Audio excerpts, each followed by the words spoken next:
beloved Boss Mike Cervera.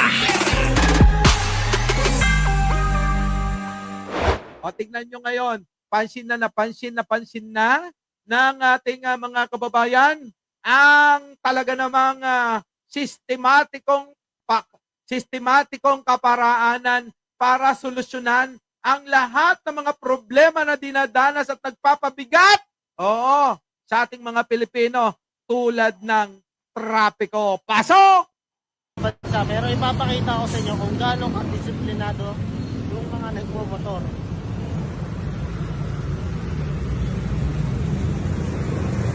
With game, bawal po lumagpas yan sa Lungguit kasi kapag lumagpas ka po ay may huli. Pero meron pa rin tayo nakikita na mga ilang Kita nyo ngayon mga kababayan, hindi talaga maiwasan na talagang may mga DDS na ito eh.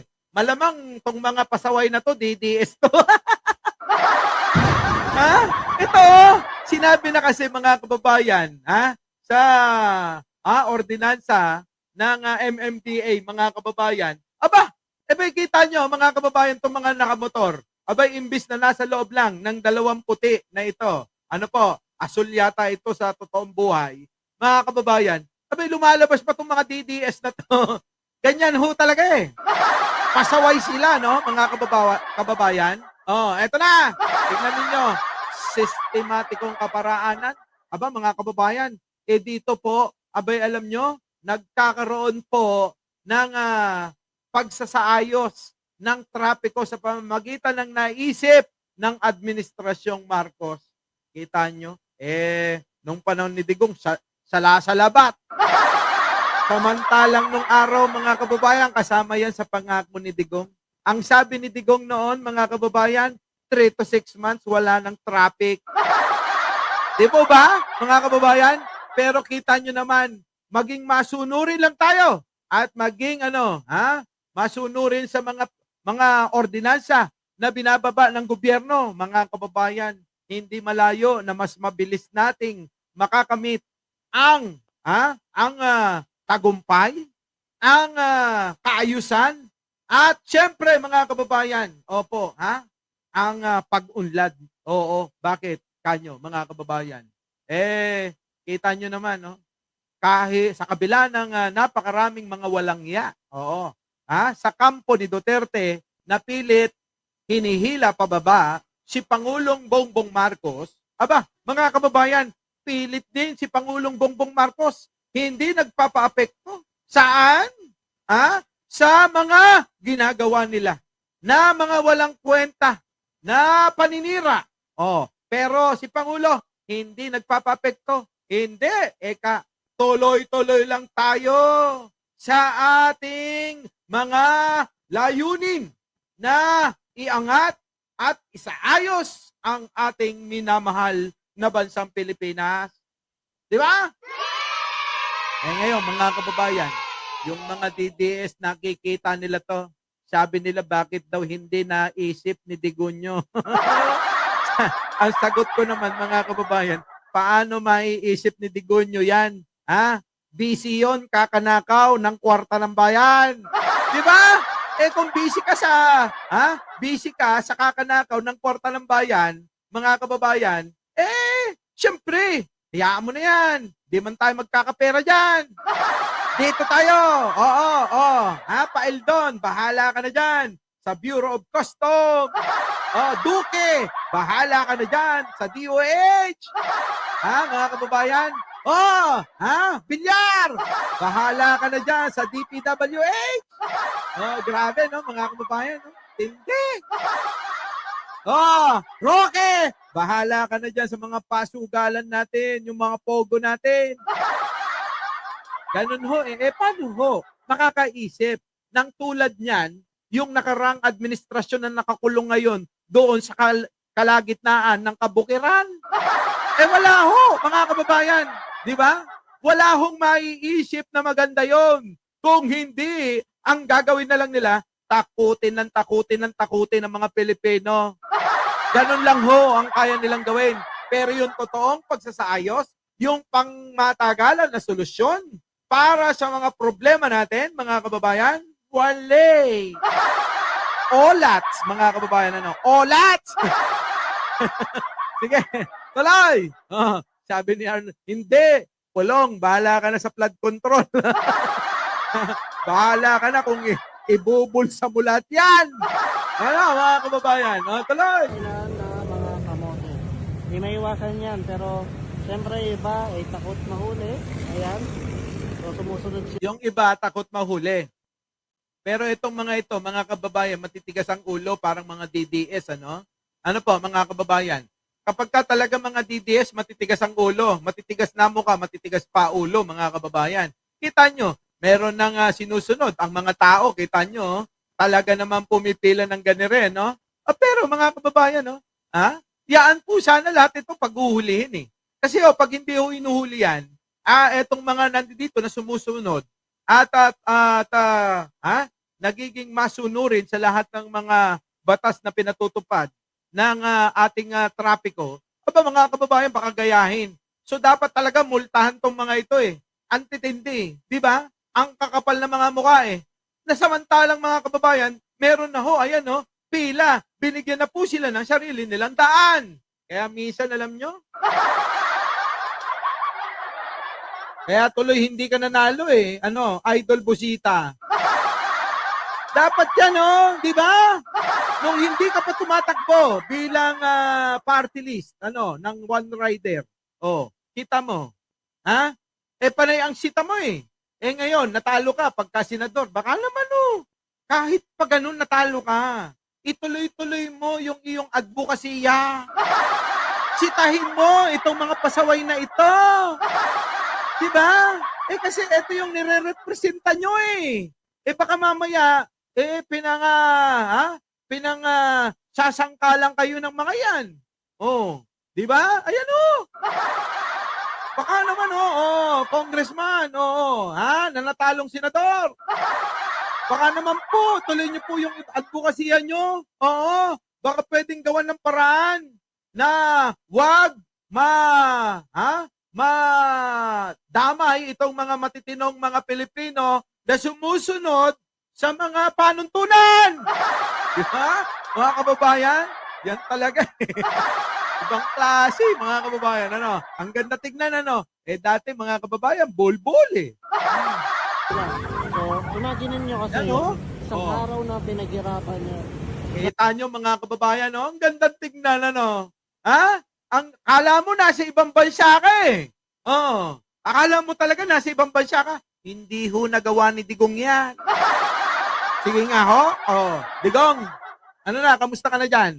Di tayo nagkita. Pero malungkot, di ba? Sa totoo lang malungkot, di ba? Putik na yan, nag-iisa ka lang sa kwarto. Grabe, kung ako sa'yo, tapusin mo na yan. Maraming kaparaanan para matapos yan. Digong, tapusin mo na yan. Eto na mga kababayan ko. Ito ay, mga kababayan, sa gobyernong Pangulong Bongbong Marcos nangyari na magkaroon at sumusunod, ang ating maraming kababayan, maliban na lang sa mga ilan na talagang mga kamote talaga, malamang mga DDS yan. Di ba? Ayaw niyong sumunod kay Pangulo, di ba? Di sigurado kayo yan, mga DDS kayo. Hoy, yung mga kapwa nyo DDS, pagsabihan nyo! Yung mga sumusunod sa gobyerno, kita nyo, kay gandang pagmasdan. Di ba? Kita nyo, mga kababayan, ang ganda para tayo nasa ibang bansa na. Kung ganyan lang sana ang gagawin at makikipag-cooperate ang lahat ng mga Pilipino at motorista, nako, mga kababayan, ibang klase na talaga. Alam niyo sa totoo, sa ibang bansa, ganyan eh. Pag pila mo lang talaga eh. Kahit maluwag din sa kaliwa, maluwag sa kanan, kung hindi mo naman yan daanan, hindi ka dadaan dyan. Yun po ay pagpapakita ng pagsunod at pagpapakita rin na ikaw ay isang mabuting mamayan ng isang bansa. Di ba? Yan, tulad niya, ang dami. Saludo kami sa inyo. Etong mga motorista, mga nakamotorsiklo, saludo po kami sa inyo, sa inyong pagsunod. Opo, di po ba? Marami pong pwedeng iwasan yan, mga kababayan. Bakit kanyo? Iwas aksidente. Di ba? Iwas ang alin, buhol-buhol na traffic. Di ba? Abay magkahiwalay na ho eh. Dini ang daanan ng mga pampasahero. Dini ang daanan ng mga pribado. Sa totoo lang mga kababayan, may naiisip akong solusyon pa. Oo, hindi ko palang nakakausap si Manong kasi matagal nga ako sa Europa. Diba? Sasabihin ko, kayo ho, makinig ho kayo, baka sakali sumang-ayon kayo, sama-sama na tayo na manawagan sa gobyerno. Ano yung Boss Mike? Ano yung naiisip mo? Para mas lumuwag ang kalsada, mga kababayan, bakit kaya hindi bigyan na lang ng mga oras ang bawat sangay na empleyado ng gobyerno, ibang oras ang pasok nito. Ang mga pribado na manggagawa, bigyan din ng oras na hindi magkakasabay-sabay. Ano? Kasi kaya nagkakaroon ng traffic, sabay-sabay ho. Isipin nyo ho mga kababayan, yung imbudo kapag binuhos nyo ng sabay-sabay yung tubig, mga kababayan, bumabaray, nabubulunan. Ano po? Yung dadaanan. Ano? Yung dadaanan. Pero kung gagawin sana natin mga kababayan, ganiri. Ganiri kaya. Iba ang pasok ng pang-pribado. I-adjust natin ng 2 oras. At ganun din mga kababayan. I-adjust din natin ang pasok ng mga pumapasok sa gobyerno. At isama na natin yung mga mall, mga kababayan. I-adjust na rin natin para nang sa ganon, yung mga lalabas, lalabas ng mga galing ng trabaho, meron pa silang time na mag-mall.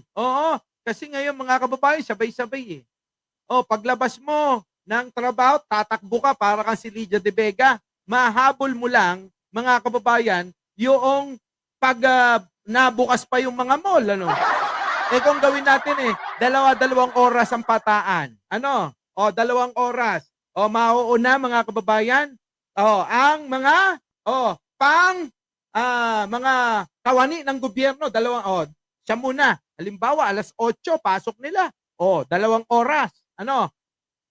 Pagkatapos ng 2 oras, papasok uli naman yung mga pang-pribado. Hindi magkakasabay-sabay sa kalsada yan! Di ba? Kaya nagkaka-traffic kasi, sabay-sabay Hayaan nyo na yung mga estudyante. Yung mga estudyante kasi mga kababayan, hindi rin naman na pare-pares ang schedule niyan. Iwan na natin yan. Eto na lang, pang-pribado at pang-publiko na mga manggagawa. Ang gawin naman natin ngayon sa mga mall, imbis nagbubukas ng 10:00, gawin natin 12:00. At magsara hanggang 2:00 ng madaling araw. Di mo ba? Di mo ba? Pwede ba yon? Para hindi nung nagkakasabay-sabay diyan sa kalsada. Bakit kaya hindi nyo subukan, Baka mamaya ako i-appoint na MMDA chairman. Pahala kayo. Paano kaya yun, Ai-chan? Baka mamaya i-appoint ako ni Pangulo. Ikaw na, Mike Cervera, MMDA chairman ka na. Mahusay ka pala. Di ba mga kababayan, Sabi ni Kashimoto, pwede, 7 a.m. government official, 9 a.m. Private empleyado. Yan, Tapos mga kababayan, sabihin na natin, 12:00. Pwede na, magbukas na yung mall. Di ba? Magbukas na yung mall, mga kababayan. Hindi sabay-sabay. Di ba? Hindi sabay-sabay. Nakauwi na, nakapasok na yung iba, mga kababayan, tsaka ka palang lalabas. Hindi malala ang traffic, magiging smooth yan. Isama nyo pa yung naisip ng nila na ganyan. Mga kababayan, maganda rin. Tignan nyo, merong kanya-kanyang daanan. Pati yung mga bisikleta, dapat sa gilid ng kalsada, may sarili ring daanan na hindi dinadaanan dapat ng motorsiklo kasi kadalasan sila nagbabanggaan. Walay. Ang lagpas mo lang at mahuli ka, ma-detect ka lang sa CCTV, sa kanilang camera ay mahuhuli ka po. Tignan nyo kung gaano kasi disiplinado yung tao. Grabe, parang Pasko na. Sabi ng banda, jeep. Kita nyo mga kababayan, bus. Tignan nyo mga kababayan, ang ganda tignan, Hindi ho salasalabat. Ano, no? Ang galing, no? Ang galing talaga ni Pangulo. Mga DDS. Hindi naisip ni Digong yan. Hindi naisip ni Digong, mga kababayan. Oh, di ba? Wala namang isip talaga yun eh. Kundi puro lang magnakaw eh. Tuloy. Tuloy. Isang araw na pinaghirapan niya. Isang lagpas mo lang at mahuli ka na ma-detect ka lang sa CCTV, sa kanilang camera ay mahuhuli ka po. Yun, meron palang CCTV, mga kababayan, ano? Ha? Jojo Chavez, ano na? Shoutout niyo si Jojo Chavez, Priscilla Ramasamy, Pink MA, Makilite, Mag-shoutoutan kaya kayong lahat, ano? Kita niyo, mga kababayan, no? Antindi. So, meron pala ito na CCTV na kapag ikaw ay lumabag sa ordinansa na yan, abay meron kang ticket, ano, mga kababayan, ano? Sige, tuloy. Tignan nyo kung gaano kasi disiplinado yung tao. Grabe, parang Ganda, mga kababayan, no? Gandang tignan, no? Iba? Oo. Ay, sabi ko nga sa inyo, nung panahon ni Digong, imbis na ang traffic, mga kababayan, ay, maasiayos, aba, lalong nagka-traffic eh. Take note, mga kababayan. Ito pa. Partida. Partida ho, Annabelle, Lex, makinig kayo, partida. Bakit kanyo? Napakarami hong mga saradong mga kalye, pangunahing daanan ng sasakyan. Kung hindi man sarado, mga kababayan, ginagawa ang gitna. Bakit? Nagpapatayo ng alin? Ng mga poste para saan? Sa MRT 3 extension. Kung hindi, humuhukay sa ilalim, gumagawa po ng alin? Subway. Para sa subway natin.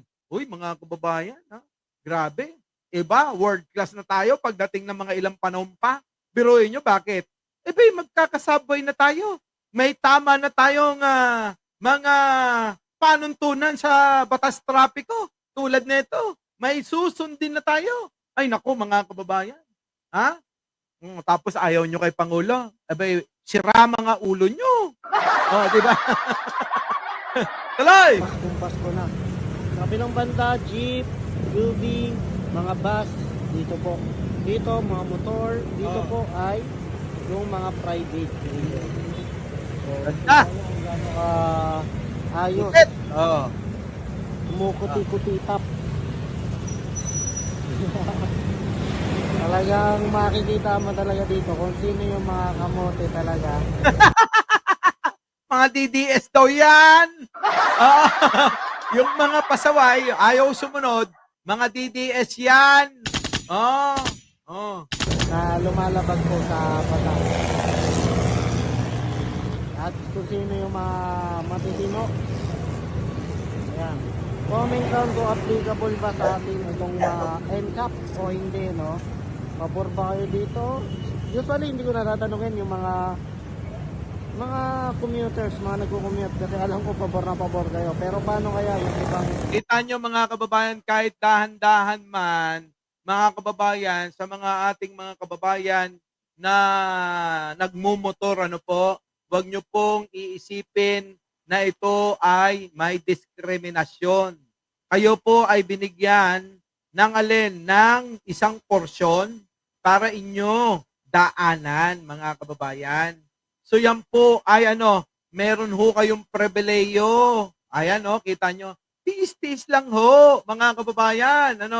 Hindi yung iba kasi katwira, kaya nga ako nagmotor para lumusot hanggang makarating ako saan? Sa sementeryo o kaya sa ospital Yan po nangyayari, mga kababayan Bakit? Ay tignan ninyo ang data, mga kababayan.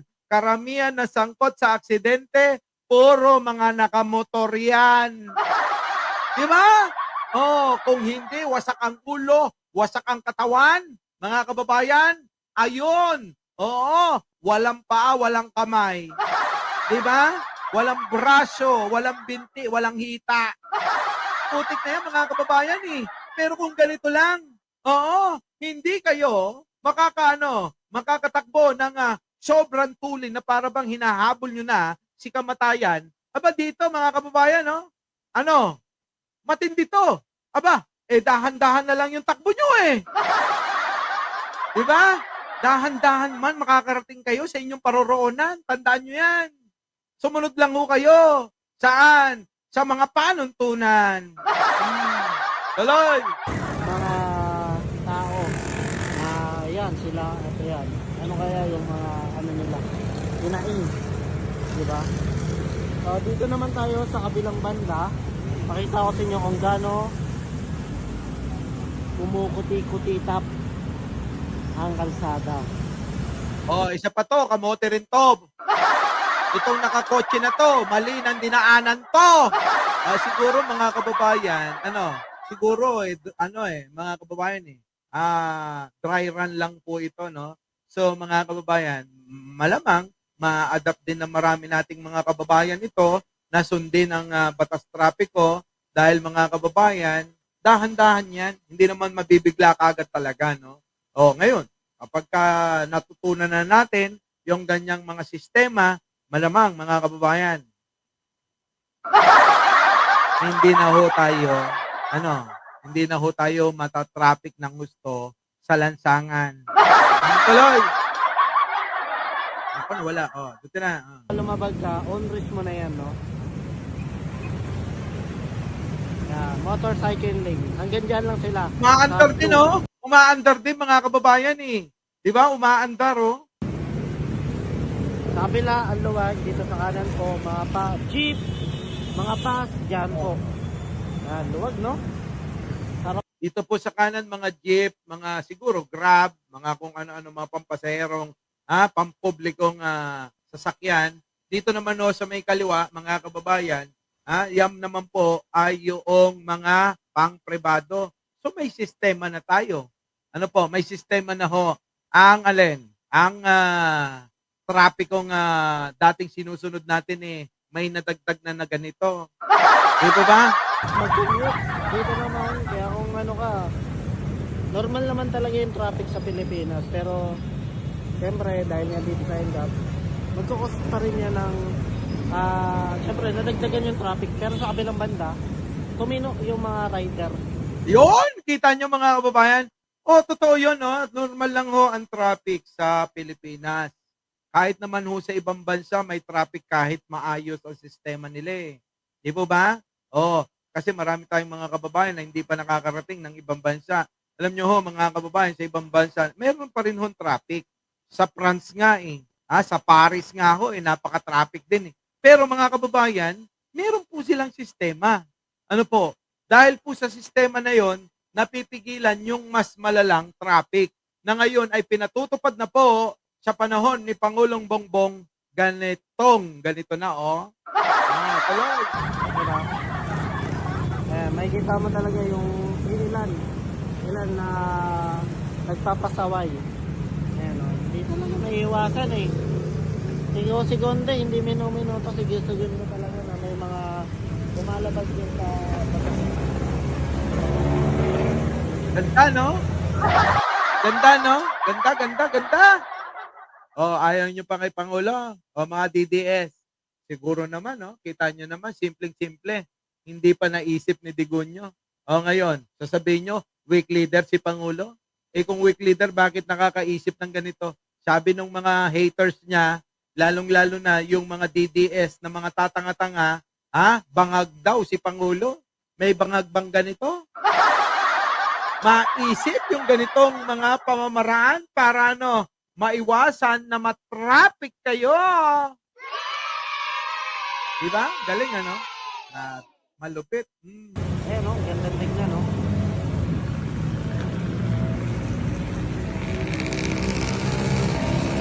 Sandigan yung pag-generate Sandigan, no? Ito po'y Commonwealth po, Ito pong Commonwealth na to, mga kababayan, sa mga hindi ho nakakaalam, marami hong namamatay dyan noon na mga tumatawid basta-basta. Opo, tumira po ako sa sa may Balara, mga kababayan, Ay, maya-maya ho, mga kababayan, halos gabi-gabi, may nasasagasaan ng mga tao na tumatawid. Bakit kanyo? bukod ho sa madilim, ang kalsada na yan, aba mga kababayan, antutulin at wala hong gaano na tawiran na footbridge dyan. Opo ha, kaya ho maraming naaaksidente dyan. Oh, buti na lang ho ngayon mga kababayan. Oh, dahil sa paggawa dyan ng mga panibagong mga istruktura at talaga namang umunlad yung lugar na yan, ano? Mga kababayan, nagkakaroon na ho ng mga footbridge. Ay, biruin ninyo, kung galing kayo ng Balara, ang susunod na footbridge, nando doon saan? Sa may Tandang Sora? Biruin mo, kung tatawid ka, lalakarin mo pa ng kay haba-haba at kay tagal-tagal? Kaya yung iba mga kababayan, ang nangyayari, tumatawid na lang, basta-basta. Yan po ang istorya ng Commonwealth na yan, mga kababayan. Sabi dito ni Tessa Van Blet, sabi, dapat talaga lumayas na yang babae yan. Ang gulo-gulo kasi nila, pati mga allies ng mga Duterte, sinabi mo pa. Tuloy. Umukuti-kuti tap. Kulay red na. Ay naging disiplinado sila. O ito ba ay nagkus lamang po ng traffic.